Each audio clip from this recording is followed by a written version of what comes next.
स्वागत है आप सभी का बोर्ड ज्ञान यूट्यूब चैनल पे। तो आज की कक्षा में हम कक्षा 10 गणित का प्रश्नावली 3.2 सॉल्व करने की कोशिश करेंगे। इससे पहले मैंने प्रश्नावली 3.1 को बहुत अच्छे तरीके से सॉल्व कराया है, जिसकी हमने पूरी प्लेलिस्ट बना के चैनल पे अपलोड कर दी है। और उसमें से हमारा जो लास्ट का सवाल था वो रह गया था, वो इसलिए रह गया था कि हमारे पास ग्राफ कॉपी की व्यवस्था नहीं है, इसलिए वो सवाल हम करवा नहीं पाए। तो उस सवाल को छोड़ के बाकी आज बढ़ते हैं अपने प्रश्नावली 3.2 की तरफ। तो प्रश्नावली 3.2 का पहला सवाल है, देखिए। पहला सवाल है, निम्नलिखित समीकरण युग्म को प्रतिस्थापन विधि से हल कीजिए। तो इसमें पहला समीकरण है x + y = 14 और दूसरा समीकरण दिया x - y = 4। ठीक है, चलिए इन्हें सॉल्व करते हैं, इन्हें हल करने की कोशिश करते हैं। तो देखिए, इसमें हम दो समीकरण बना लेते हैं। दो समीकरण दिया हुआ है, इनको पहले एक को समीकरण 1 मान लेते हैं, एक को समीकरण 2। ठीक है, तो पहले देखिए x + y बराबर क्या दिया हुआ है, x + y = 14। और हम पहले समीकरण को ही, मतलब इसी पहले समीकरण को ही हम थोड़ा सॉल्व कर लेते हैं। अब देखिए, ये x + y 2 का मान है, यानी कि x और y दोनों को जोड़ के बराबर कितना हुआ, 14। लेकिन हम कुछ ऐसा करेंगे कि यहाँ पे केवल x का मान रखेंगे, बाकी y को इधर पक्षांतर कर देंगे, ताकि दूसरे समीकरण में हम x का मान इस समीकरण में प्रतिस्थापित कर सकें। तो पहले x का मान निकाल लेते हैं। तो y को हम इधर पक्षांतर करेंगे, तो ये प्लस का y है, इधर आएगा क्या हो जाएगा, माइनस का y। ठीक है, तो ये क्या लिखा हुआ है, 14। और इसके पीछे y पक्षांतर हो क्या आएगा, तो ये प्लस का y है, इधर आएगा माइनस का y हो जाएगा बराबर। अब ये जब प्लस का y इधर आ गया, तो इधर क्या बचा, x बराबर 14 - y। अब इसको हम मान लेंगे समीकरण 1। ठीक है, इसको मान लेंगे समीकरण 1। आई होप कि आपको इतनी बातें समझ में आई होंगी। इसको मान लिया हमने समीकरण 1। अब ये केवल इधर x ही है, तो एक ये पूरा मान किसका है, x का है। और यहाँ पे क्या था, x + y था, तो ये x और y दोनों के योग का मान था। ठीक है, तो इसलिए हमने y को इधर पक्षांतर कर दिया, क्योंकि हमें केवल x का मान चाहिए। ठीक है, या केवल y का मान निकाल लेते तो वो भी दूसरे समीकरण में रख देते हैं।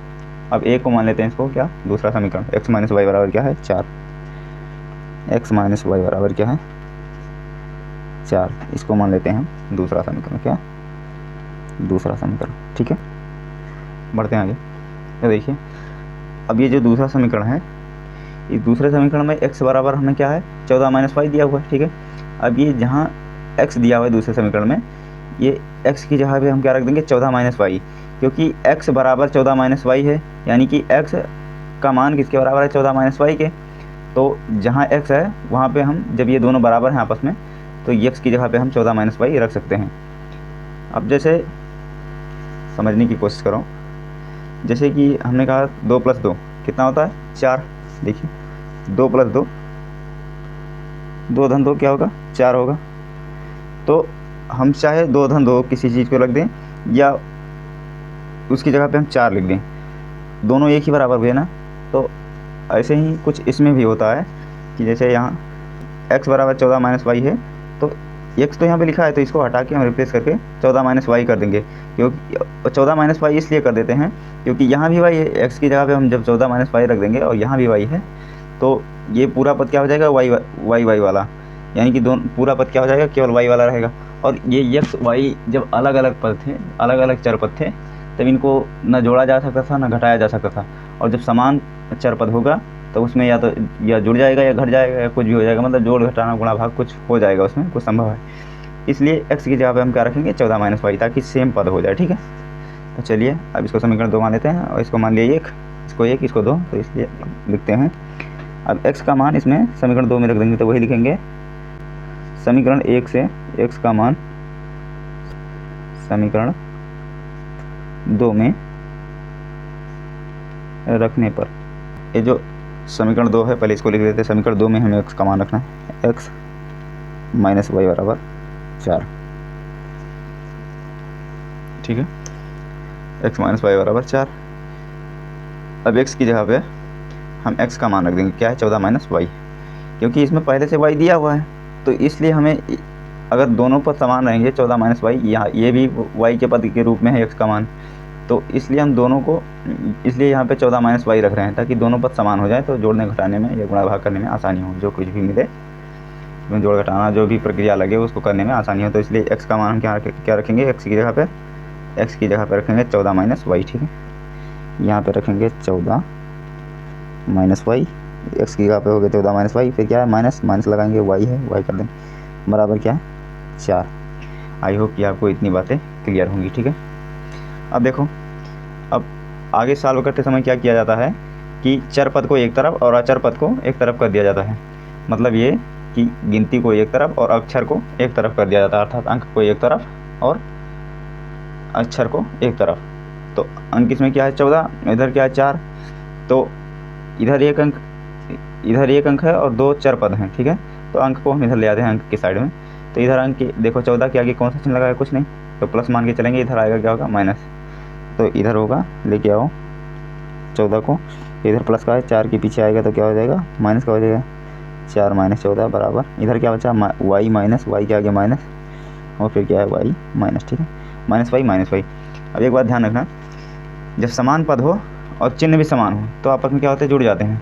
तो यहाँ पे क्या लिखा है, वाई के आगे कुछ नहीं लिखा है, तो यहाँ एक मानेंगे और यहाँ भी एक मानेंगे, तो एक वाई और एक वाई जुड़ेगा तो क्या हो जाएगा 2 वाई हो जाएगा, क्या हो जाएगा 2 वाई।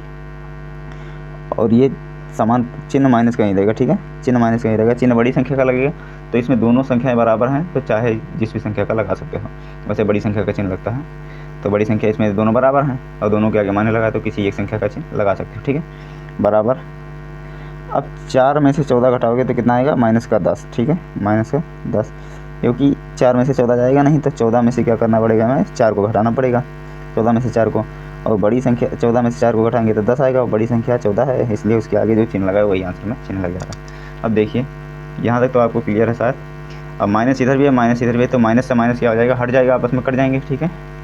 माइनस से माइनस ये क्या है माइनस 2 वाई बराबर क्या है माइनस के 10, तो ये माइनस से माइनस हट जाएगा आपस में, तो क्या आएगा 2 वाई बराबर 10, ठीक है। अब ये देखो 2 और y के बीच में कौन सा चिन्ह लगा है, कुछ नहीं, तो यहाँ गुणे का चिन्ह निशान माना जाएगा। तो अब हम पहले आपको मैंने बता दिया है कि इसमें क्या करना रहता है समीकरण को सॉल्व करते समय, कि जो चर पद होते हैं उनको एक तरफ और अचर पद को एक तरफ किया जाता है, अर्थात अक्षर को एक तरफ और अंक को एक तरफ। तो अब इस अंक को हम इधर लाएंगे तो इनके दोनों के बीच में किसका निशान लगा गुणे का, इधर आएगा तो भाग में हो जाएगा, तो यानी क्या हो जाएगा, इधर 10 के नीचे आएगा तो ये बटे में हो जाएगा, 2 क्या हो जाएगा बटे में हो जाएगा, इधर गुणे में था तो इधर बटे में हो जाएगा, ठीक है, बराबर। इधर क्या बचेगा वाई, क्योंकि 2 को हम इधर ले आए तो उधर क्या बचा वाई बचा। अब काटो, 2 1 कम 2 2 पंजे 10, या सीधे ही काट सकते थे, 2 1 कम 2 2 पंजे 10, तो वाई बराबर कितना आता 5, और यहाँ भी क्या आया वाई बराबर क्या आया 5। तो ये रहा वाई का मान, ठीक है, वाई का मान। अब इसको हम मान लेते हैं समीकरण 3, ठीक है, समीकरण 3। अब ये जो वाई का मान निकला है इसको उठा के हम समीकरण 2 में रख देंगे, ठीक है, 2 में नहीं पहले में रख देंगे, पहले में, दूसरे में तो हम मान रख चुके हैं, पहले में रखेंगे तो आराम से निकल जाएगा, ठीक है। तो अब x का मान लिखते हैं, y का मान समीकरण 1 में रखने पर, वैसे आप इस y का मान किसी भी समीकरण में रख सकते थे, चाहे पहले चाहे दूसरे, किसी में भी रख सकते थे, मगर y का मान हमने इसमें इसलिए रखा क्योंकि इसका समीकरण देखो क्या है, पहला समीकरण क्या माने थे हम, x बराबर 14 माइनस वाई, x बराबर 14 माइनस वाई, x बराबर 14 माइनस वाई, यही माने थे ना। अब देखो जब y की जगह पे हम क्या रखेंगे 5, y की जगह पे 5 रखेंगे, y बराबर 5 है, तो ये दोनों क्या हो जाएंगे गिनती हो जाएंगी, यानी कि अंक हो जाएंगे, तो ये आपस में जोड़ घटाना हो जाएगा इसमें, मतलब दोनों समान पद हो जाएंगे, केवल मान रखने से ही हमारा आंसर निकल आएगा। और अगर दूसरे समीकरण में रखते तो हमें पक्षांतर करना पड़ता है, इसलिए पहले समीकरण में हमने y के मान को रख दिया। तो x बराबर क्या होगा, x बराबर 14 माइनस वाई की जगह पे क्या हम रखेंगे 5, तो 14, x बराबर 14 में से 5 जाएगा, कितना बचेगा 9, कितना 9। तो x का मान हमारा कितना आया 9, और y का मान क्या हमने निकाला था 5, यही आंसर हो जाएगा। ये हो गया आपका x का मान, ये आंसर, और ये y का मान और ये x का मान, ठीक है। इस तरीके से प्रतिस्थापन विधि से निकाला जाता है। आई होप कि आपको ये सवाल समझ में आया होगा। बढ़ते हैं नेक्स्ट सवाल की तरफ।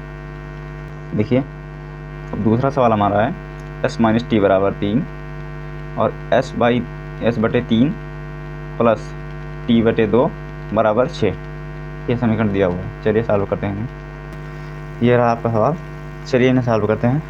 तो इसमें से भी एक को पहला समीकरण मान लेते हैं, एक को दूसरा। तो पहला समीकरण हमारा क्या है, देखिए एस माइनस टी, तो इसमें से भी चाहे एस का मान निकालो या टी का, ठीक है।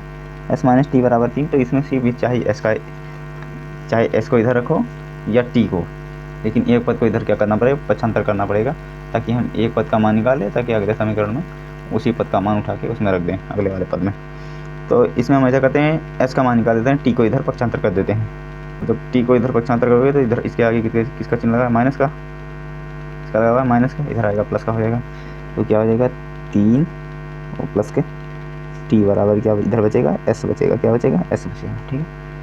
तो इसको मान लेते हैं समीकरण 1, ठीक है, समीकरण 1। अब दूसरे समीकरण को चलते हैं सॉल्व करते हैं। तो ये क्या है, एस बटे 3 और प्लस टी बटे 2 बराबर क्या है 6, ठीक है। ये है अपना समीकरण 2। अब इसमें भी समीकरण 2 में एस का मान समीकरण 1 से रखेंगे। समीकरण 1 से एस का मान समीकरण 2 में रखने पर, समीकरण 1 से एस का मान समीकरण 2 में रखने पर, ठीक है। तो समीकरण 2 क्या है हमारा, एस बटे 3 प्लस के टी बटे 2 बराबर के 6। तो एस का मान हमारा क्या है 3 प्लस क्या है टी, तो एस की जगह पे हम क्या रखेंगे 3 प्लस टी, ठीक है। एस की जगह पे रखेंगे 3 प्लस के टी और बटे के 3 प्लस के टी बाई 2 बराबर 6, ठीक है। यहाँ तक आपको शायद क्लियर है। अब क्या करते हैं, इनका क्रॉस मल्टीप्लाई कर देते हैं। तो ये सीधा मेथड लगा देते हैं इसमें, यानी कि कैंची गुणा कुछ इस प्रकार से किया जाता है, मैं आपको बताता हूँ। इस 2 का इससे गुणा हो जाएगा और ये 3 का इससे गुणा हो जाएगा टी से, और लास्ट में दोनों नीचे वाले पदों का हो जाएगा आपस में गुणा।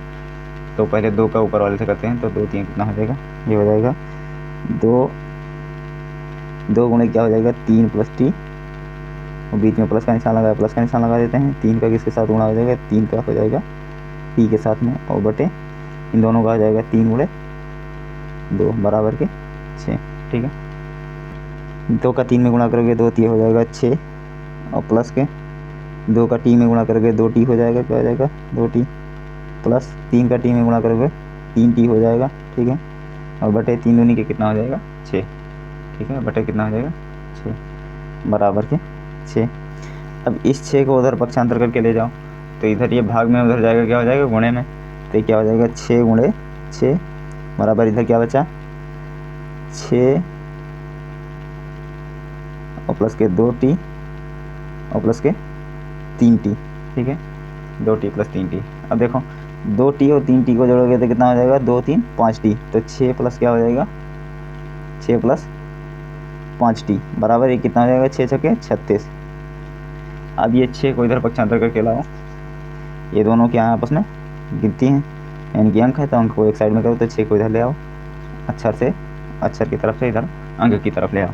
तो 6 को इधर लाओगे तो उधर प्लस का, इधर क्या हो जाएगा माइनस का, कोई चिन्ह नहीं लगाए तो यहाँ प्लस मार्क का मान आ जाएगा, इधर आएगा तो माइनस का हो जाएगा। तो 36 माइनस 6 बराबर इधर क्या हो जाएगा 5 टी, क्या 5 टी। अब 5 को भी इधर पक्षांतर कर लो, तो उससे पहले 36 में से 6 जाएगा, कितना बचेगा 30 बराबर 5 टी। अब 5 को इधर पक्षांतर करो, केवल इधर टी को छोड़ना है। अब टी को इधर छोड़ो, तो इधर गुणे में है आपस में, क्या हो जाएगा इधर आएगा तो भाग में, इधर 5 आएगा तो क्या हो जाएगा भाग में, उधर क्या है गुणे में। 5 और टी आपस में गुणे में है, 5 को इधर लेके आओगे तो भाग में हो जाएगा, ठीक है। तो टी बराबर क्या हो जाएगा 30 बटे के 5, 5 एकम 5 5 छक्के 30, तो टी बराबर क्या आएगा टी बराबर के 6, ठीक है। यानी कि टी का मान हमने क्या निकाला 6, यही हो जाएगा पहला आंसर, और इसको मान लेते हैं समीकरण 3, ठीक है। अब आगे बढ़ते हैं। इस टी का मान टी बराबर 6 आया, इसको अगर समीकरण में 1 में रखेंगे तो टी की जगह पर 6 आ जाएगा, और ये आप आसानी से क्या हो जाएगा जुड़ जाएगा, ठीक है। ये आसानी से क्या होगा टी की जगह पर हम रख देंगे 6, तो आसानी से जुड़ जाएगा, तो आराम से आंसर निकल आएगा। अगर इसमें रखेंगे तो पहले टी की जगह पर 6 रखेंगे, फिर इसको सॉल्व करेंगे, फिर ज़्यादा लंबा प्रोसेस हो जाएगा, इसलिए हम क्या करते हैं आसानी से निकालने के लिए इसमें रख देते हैं, ठीक है। तो लिखते हैं यहाँ पे समीकरण 1 में t का मान रखने पर, समीकरण 1 में t का मान रखने पर, समीकरण 1 क्या है अपना, इधर देखो s बराबर 3 + t, ठीक है, s बराबर 3 + के t की जगह पे हम t का मान रख देंगे। और t का मान हमने क्या निकाला है, t बराबर निकाला है हमने लास्ट में 6, t बराबर 6, ठीक है। तो t की जगह पे हम क्या रख देंगे 6, ठीक है। s बराबर 3 + के t की जगह पे क्या रखेंगे 6, तो ये 6 3 कितना हो जाएगा 9, s बराबर कितना आ गया 9, ये s बराबर अपना ये मान निकल आया, ठीक है। हाँ सर, हाँ के दोनों मान निकल आए, t बराबर 6 निकाला और s बराबर 9, ठीक है। अब यहाँ रख के भी मान देख सकते हो, जैसे s - t बराबर 3 है, तो s की जगह पे क्या रखेंगे हम 9 रखेंगे, s की जगह पे 9 और t की जगह पे 6, तो 9 में से 6 जाएगा कितना 3 आएगा, समीकरण ये भी सेटिस्फाइड है। और ये देखो s की जगह पे इसका मान कितना आया था अपना 9/3 करेंगे तो कितना आएगा 3 × 9 3, और यहाँ t का मान क्या आया 6, और 2 से भाग करेंगे तो 2 3 कितना होगा 6, और 3 को जोड़ोगे तो कितना आएगा 6, तो ये भी समीकरण अपना सेटिस्फाइड हो जाएगा। ऐसे यहाँ पे देखो नहीं समझ में आ रहा है तो समझने की कोशिश करो। s बराबर हमारा आया 9, और देखो t बराबर कितना आया 6, ठीक है। अब समीकरण अपना था s/3 और प्लस t/2, दूसरा समीकरण यही था ना। तो s की जगह पे हमारा 9 आया, यहाँ पे 9 रख देंगे, 9 और बटे के कितना है 3, ठीक है, बटे के 3, और प्लस के कितना है t का मान कितना है 6, और बटे के कितना है 2, t/2, तो t की जगह पे 6 रख दिए, और बटे के 2 बराबर कितना आना चाहिए 6, यही समीकरण था ना, बराबर 6। तो देखो 3 से काटो, 3 × 3 = 9, 3 यहाँ बचा और 2 3 6, 3 यहाँ बचा, 3 और 3 को जोड़ोगे 3 × 3, तो ये 3 3 कितना होगा 6, तो यही समीकरण मतलब सिद्ध हो रहा है, तो यानी कि आंसर सही है, ठीक है।